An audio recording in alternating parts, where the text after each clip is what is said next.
Hello guys, आपका स्वागत है एक नई वीडियो के अंदर। ये मेरा वीडियो नंबर मेरा वीडियो नंबर 6 होगा, चैप्टर 25वें का। हमने इससे पहले वाले वीडियो के अंदर हमने माध्य निकालना सीखा। हमने तीनों टाइप के आंकड़ों का माध्य निकालना सीख लिया। यथा, प्राप्त, अवर्गीकृत, वर्गीकृत आंकड़े, इन तीनों का हमने माध्य निकालना सीख लिया इन सारे मेथड से। पिछला वीडियो देख ले। अगर माध्य आपको नहीं आता या निकालने में दिक्कत आ रहा है तो मेरी पिछले वीडियो को देख ले, आपको सारा समझ में आ जाएगा। अगला है माध्यक। माध्यक जो है यथा प्राप्त आंकड़ों का माध्यक कैसे निकलेगा ये भी हम सीखेंगे। उसके बाद हम अवर्गीकृत आंकड़ों का माध्यक कैसे निकलेगा ये भी हम इसी वीडियो के अंदर सीखेंगे। मेरा वीडियो नंबर पार्ट 6 है माध्यक निकालना। तो जब भी हम यथा प्राप्त आंकड़ों का माध्यक निकालेंगे तो हमें इसमें दो स्टेप करना पड़ेगा। पहला स्टेप, जो भी मेरा आंकड़ा दिया होगा उसको या तो हमें आरोही क्रम में डालना है या अवरोही क्रम में लिखना है। पहला स्टेप मेरा ये हो जाएगा। हम दूसरे स्टेप में देखेंगे, जो भी मेरा आंकड़ा दिया हुआ था वो विषम संख्या है या सम संख्या है, जिसको हम प्रेक्षण बोलते हैं या n बोलते हैं। वो विषम है या सम है। अगर विषम संख्या है तो मेरा जो माध्यक होगा, तो ये माध्यक निकालना सीख रहे हैं, जो माध्यक होगा वो n+1 डिवाइड बाई 2 जो ये होगा वो मेरा माध्यक हो जाएगा। अगर सम है तो n+2 तथा n+1/2 जो आएगा उसका फिर हम एवरेज निकालेंगे, फिर वो मेरा माध्यक हो जाएगा। चलिए हम एग्जांपल थ्रू समझते हैं। मेरा एग्जांपल है 25.11। एग्जांपल क्या हम देख लेते हैं। 25.11 यहाँ पे 15 कुत्तों का वजन दिया हुआ है। 15 कुत्ते, तो 15 मतलब मेरा प्रेक्षणों की संख्या 15 हो गया, यानी n मेरा 15 है, जो कि एक विषम संख्या है। तो विषम संख्या है तो मेरा हो जाएगा n+1/2 टर्म जो होगा वो मेरा माध्यक हो जाएगा। तो सबसे पहला स्टेप क्या था मेरा, इस डाटा को, जो डाटा दिया हुआ था, इसको पहले हम आरोही क्रम में लिख देंगे। तो मैंने इसको आरोही क्रम में लगा दिया। ये मेरा आरोही क्रम है। आरोही क्रम मतलब बढ़ते हुए क्रम में हमने लगा दिया है। उसके बाद हमारा प्रेक्षणों संख्या क्या था, 15, क्योंकि 15 कुत्तों का डाटा दिया हुआ है तो n मेरा 15 हो जाएगा। अगर यानी 15 क्या है, विषम संख्या है। तो विषम के केस में मुझे क्या करना है, n+1/2 करना है। तो इसमें n कितना है, 15 है, तो मेरा हो जाएगा 15+1 डिवाइड बाई 2 यानी 16/2। इसको हम काट देंगे तो मेरा 8वां प्रेक्षण, मतलब जो हमने आरोही क्रम में लगाया था उसमें जो 8वें नंबर पे जो भी प्रेक्षण होगा वो मेरा माध्यक कहलाएगा। 1 2 3 4 5 6 7 8, 8वें नंबर पे मेरा 19 है, यानी मेरा इस क्वेश्चन का आंसर जो है माध्यक जो हो जाएगा मेरा 19 हो जाएगा। अब हम एग्जाम्पल 25.12 देखते हैं। इसमें क्या बोला है, एक बास्केटबॉल की टीम द्वारा मैचों की श्रृंखला में निम्नलिखित स्कोर बनाया गया। मतलब बास्केटबॉल का मैच हुआ था जिसमें से तो इसमें मेरा एक टीम का इतने इन्होंने स्कोर किया, उसका वो दिया हुआ डाटा दिया हुआ है, हमें माध्यक निकालना है। तो पहला स्टेप मेरा हमेशा स्टेप 1 क्या होगा, हमें इसको आरोही क्रम में लगाना है। तो पहले हम लिखेंगे आरोही क्रम। इसको हम आरोही क्रम में लगाएंगे। अब सबसे आरोही क्रम क्या हो जाएगा मेरा, मैं लगा देता हूँ 1 4 6 7 8 8 9 9 13 14 16 17 23 26 28 47। स्टेप 1 हो गया मेरा। अब स्टेप 2 देखना है मुझे, प्रेक्षण कितना है, प्रेक्षणों की संख्या क्या है। तो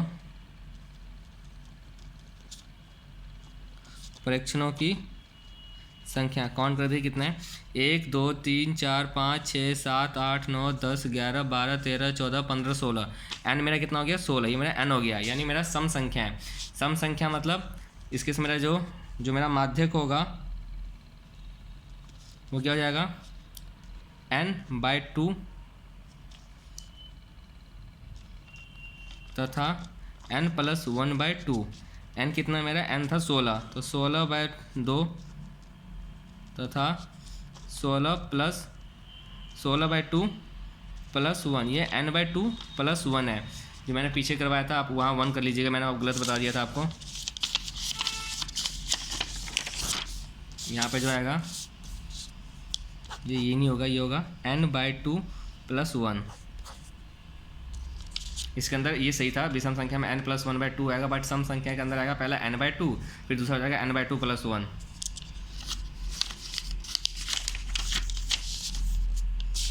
तो मेरा हो जाएगा, इसको जब हम डिवाइड करेंगे तो 2 8 दूनी 16, ये 8 हो जाएगा, तथा ये क्या हो जाएगा, ये भी 8 हो जाएगा, इसको डिवाइड करेंगे, 2 एकम 2, 2 8 16 8 प्लस 1 है तो हो जाएगा 9।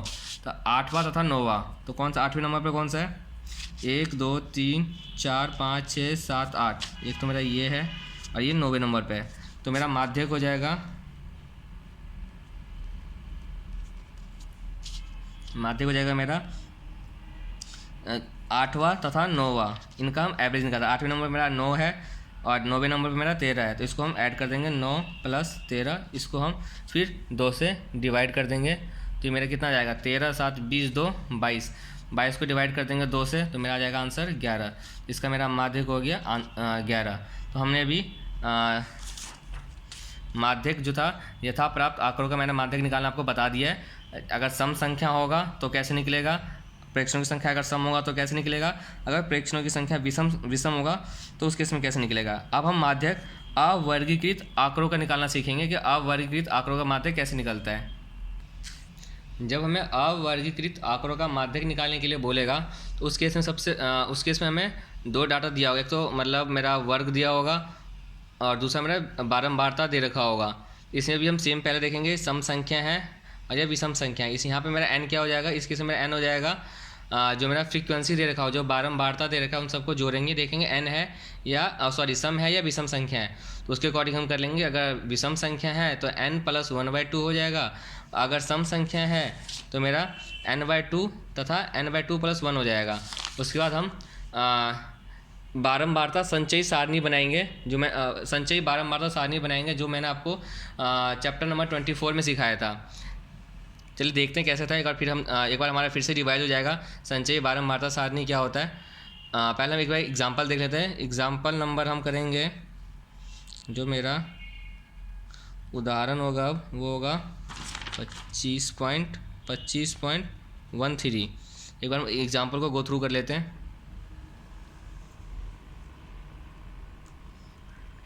निम्नलिखित आंकड़ों का माध्यक ज्ञात कीजिए। हमें माध्यक निकालना है जो 35 विद्यार्थी द्वारा गणित परीक्षा में प्राप्त अंक को दर्शाते हैं। यहाँ पता चल गया 35 विद्यार्थी है, यानी n मेरा कितना हो जाएगा 35, जो कि क्या है विषम संख्या है। तो मेरा इसके अंदर लग जाएगा माध्यक जो होगा वो होगा n + 1/2। तो सबसे पहले जो मेरा प्राप्तांक दिया हुआ है विद्यार्थियों की संख्या, इसको सबसे पहले हमारा वही स्टेप पहला हमेशा वही होगा, आरोही क्रम में लगाएंगे। इसको हम आरोही क्रम में लगाएंगे। चलिए आरोही क्रम में लगाते हैं।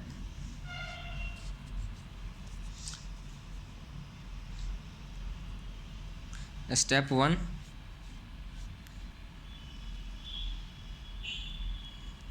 आंकड़ों को आरोही क्रम में लगाएं। क्या हो जाएगा, यहाँ पे मेरा था प्राप्तांक और नीचे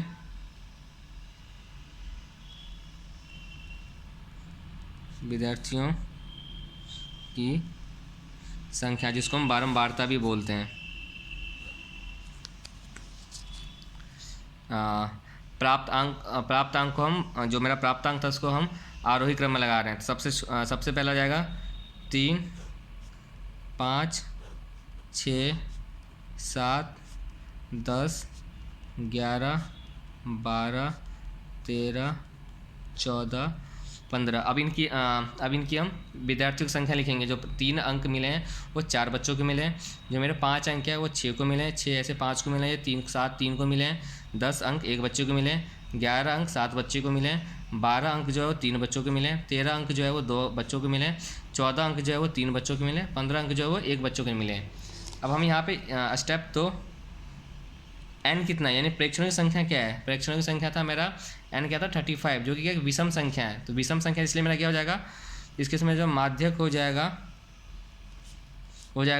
n + 1/2। n कितना है मेरा 35 + 1/2, मेरा कितना हो जाएगा 36/2, यानी मेरा हो जाएगा 18वां जो मेरा 18वां होगा प्रेक्षण, जो 18वां प्रेक्षण होगा, 18वां प्रेक्षण जो होगा वो मेरा माध्यक होगा। अब उस केस में तो हमारा ये था कि हम यहाँ पर काउंट कर लेते थे कि जैसे इसमें आया था, इस वाले एग्जांपल में 8वां आया था, हमने काउंट कर लिया ये था। बट अब यहाँ पे मेरा जो अवर्गीकृत आंकड़े हैं, तो अब 18वां कैसे काउंट करेंगे। इसके लिए हमें बनाना पड़ेगा स्टेप 3। यहाँ पर स्टेप 3 बनाना पड़ेगा इस केस में। पहला हमें बनाना पड़ेगा संचयी बारंबारता सारणी। वो कैसे बनता है? सबसे पहले प्राप्तांक था, तो हम यहाँ पे प्राप्तांक लिख देंगे। यहाँ पे आ जाएगा विद्यार्थियों की संख्या, जिसको हम बारंबारता बोलते हैं। पहले तो लिख लेते हैं कितना है, 3, 5, 6, 7, 10, 11, 12, 13, 14 और 15।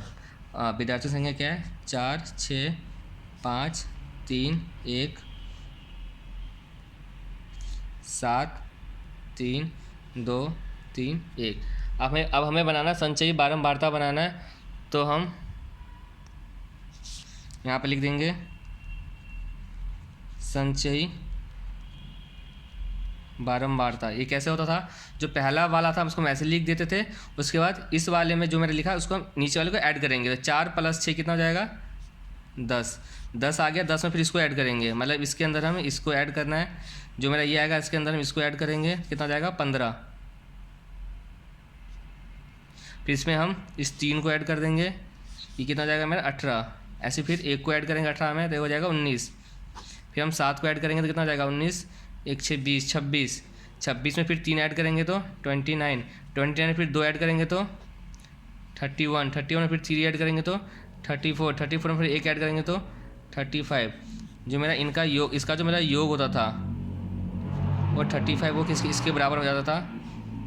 कुछ याद आया? हमने एक्सरसाइज चैप्टर नंबर 24 में किया था। ये दोनों बराबर हो जाते हैं। हमको एग्जाम में लिखना नहीं है, तो मैंने आपको समझाया, ये हमें नहीं लिखना एग्जाम में। अब हमें देखना था कौन सा था? 18वां प्रेक्षण। 18वां प्रेक्षण कौन सा था? अब देखिए इसमें 18 कहाँ है? 18 मेरा ये है, तो इसके से मेरा माध्यक क्या हो जाएगा? 18वें का मेरा है 7, तो मेरा माध्यक हो जाएगा प्राप्तांक 7। इसका आंसर हो गया मेरा 7। समझ में आ गया कब 7 कैसे आया? क्योंकि मेरा यहाँ पे 18वां प्रेक्षण पूछा हुआ था, तो 18वां प्रेक्षण मतलब मेरा 7 है, इसमें मेरा माध्यक 7 हो जाएगा। ये हमने अवर्गीकृत आंकड़ों का माध्यक निकाला था, जबकि यहाँ पे क्यों, कब? जब मेरा n जो था विषम संख्या था। अगर मेरा n सम संख्या होगा तो उस केस में हम अवर्गीकृत आंकड़ों का माध्यक कैसे निकालेंगे, इसको भी हम एग्जाम्पल 25.14 से समझेंगे। चलिए एग्जाम्पल 25.14 देखते हैं। यह मेरा उदाहरण 25.14, इसमें भी हमें माध्यक निकालना है, और मेरा ये भार किलोग्राम में दिया हुआ है और विद्यार्थियों की संख्या है। तो सबसे पहले हमें इसके से हम क्या करते थे, सबसे पहले हम इसको आरोही क्रम में लिखेंगे। ये ऑलरेडी मेरा आरोही क्रम में ही लिखा हुआ है, 40, 41, 42, 43, 44, 45, 46, 48। ये पहले से मेरा बढ़ते हुए क्रम में लिखा हुआ है, तो मेरा स्टेप 1 लिखने की जरूरत नहीं है। स्टेप 2 में मेरा वो निकालना पड़ता है n क्या है। तो n मतलब यहाँ पे n क्या हो जाएगा? n इसमें दे नहीं रखा, तो जो मेरा विद्यार्थियों की संख्या है इसको ऐड कर लेंगे, क्योंकि जो मेरा n या जो बारंबारता के जो हम जोड़ ऐड करते थे तो सिग्मा fi निकलता था या n निकलता था, ये वही हो जाएगा। फिर स्टेप 3 में क्या करना होगा? संचयी बारंबारता सारणी बनाएंगे। तो हम पहले इसका n देखते हैं, n कितना है। स्टेप 1 में बनाने की जरूरत नहीं है, क्योंकि स्टेप 1 में आरोही क्रम में लिखना ऑलरेडी लिखा हुआ है। अब हम स्टेप 2 में आएंगे। तो स्टेप 2 में क्या था? हमारा n निकालना था, तो n मेरा क्या हो जाएगा? जो मेरा बारंबारता दिया हुआ था 2, 5, 7, 8, 13, 26, 6, 3, इन सबको ऐड कर देंगे। मेरा n हो जाएगा 2 + 5 + 7 + 8 + 13 + 26 + 6 + 3 = 70। यानी n जो है कि मेरा ये मतलब ये n जो है वो एक जो कि सम है, ये सम संख्या हो गया। तो इस केस में मेरा माध्यक कैसे निकलता है? माध्यक निकलता है n/2 तथा n/2 + 1। तो n कितना मेरा यहाँ पे 70 है, तो 70/2 तथा 70/2 + 1। तो इसको हम सब सॉल्व करेंगे, काट देंगे इसको, 2 × 2 35 कट जाएगा, तो 35 तथा इसको काटने में 35 आएगा, प्लस कर देंगे 1, तो यहाँ नहीं हो 36। तो 35वां वो 36वां प्रेक्षण।